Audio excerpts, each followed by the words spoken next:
some process of adaptation.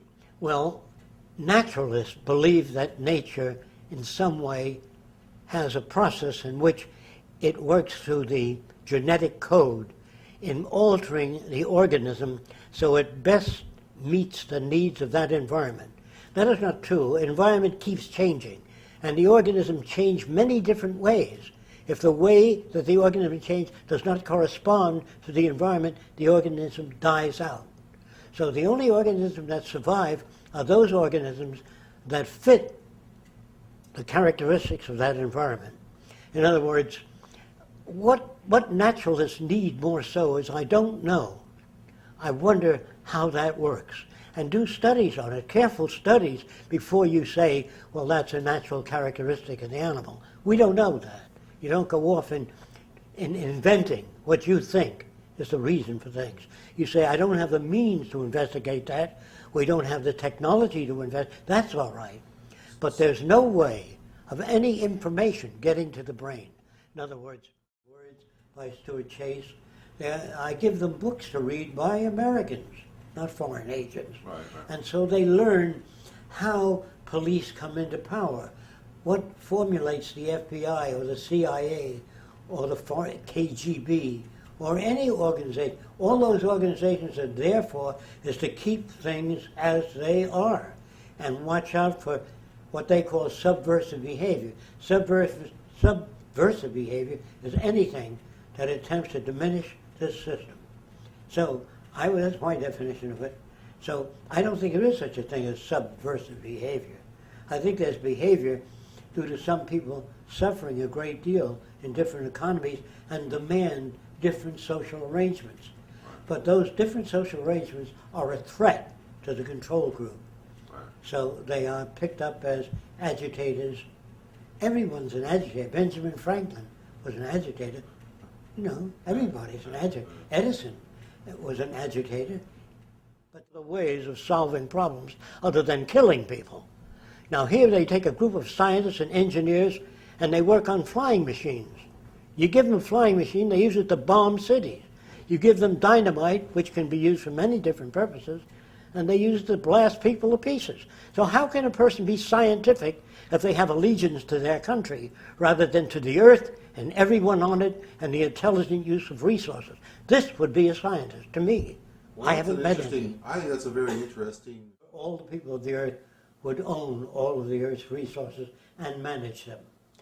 Then I felt that even in that system, humans of a particular country would be slightly inclined to manage resources a little bit in behalf of their own social group. And that's when I said we have to use scientific scales of performance, scales, instruments that do the survey and allocate the resources.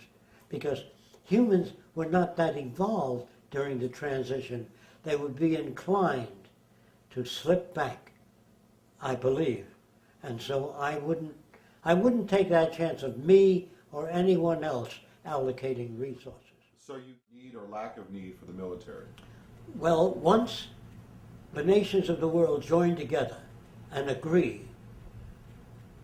to return the environment to as near a natural condition as possible, once they agree to that, once they agree to scientific scales of performance for the measurement of resources and distribution, once they agree that the direction that we talk about should be installed, cleansing the Gulf Stream, removing whatever we can from the oceans, and the filthy air in particular regions of the country, cleaning. Once that agreement is made, then the procedures will be innovated and improved.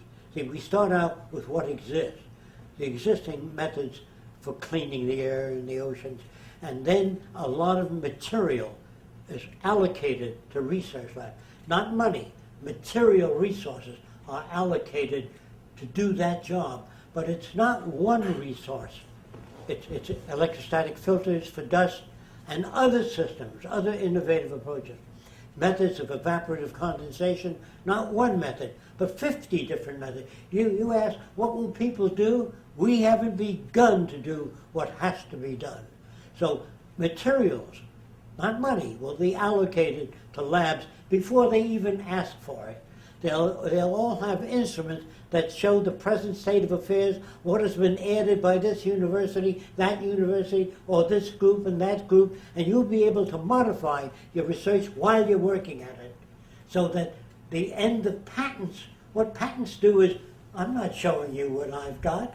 You don't show me what you've got. Right. Show me yours and I'll show you mine. Right. So when it moves around to that level, you will see the progress bell move up almost vertically. Right. But when each corporation, each research lab, and each school is interested in getting more grants and said this came from MIT, then you're defeating what science is. That's why I said that today there are hardly any scientists.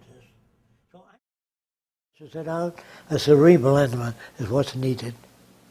You have to flush out all the crap, and that takes time. And if a person's a 5-year project, get off. There are a lot of people that are halfway there. I prefer you work on them. We don't need to convince everybody.